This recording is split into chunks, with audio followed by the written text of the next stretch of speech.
தூத்துக்குடி மாநகர பகுதியில் தேங்கும் மழை நீரால் வீட்டை விட்டு வெளியேற முடியாமல் தவிப்பதாக மக்கள் கூறுகின்றனர்.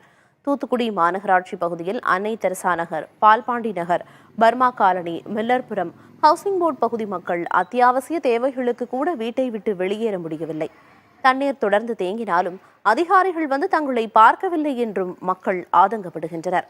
இது தொடர்பாக மாநகராட்சி நிர்வாகத்திடம் கேட்டதற்கு ராட்சத பம்புகள் மூலம் மழைநீரை வெளியேற்றும் பணி நடைபெற்று வருவதாக தெரிவித்தனர்.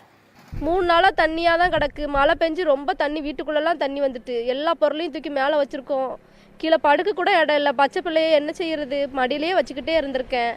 10 வருஷமாச்சு இந்த ரோடு போடுறோம் ஏமாத்த தான் செய்கிறாங்களே தவிர வர்ற நேரம்லாம் நாங்கள் கடந்து சாவத்தான் செய்கிறோம். ஒருத்தரும் உள்ளே வந்து பார்க்க வர மாட்டேங்காங்க. இப்போ எது சொன்னாலும் வந்துடுவோம், மழை முடியும் மட்டுக்கும் சொல்கிறாங்க.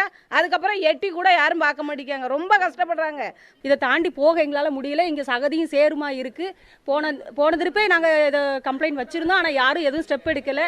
இந்த திருப்பாவது எங்களுக்கு ரோடு போட்டு ஒரு கால்வாய் வசதி ஏற்பாடு பண்ணி கொடுத்தீங்கன்னா ரொம்ப நல்லாயிருக்கும்.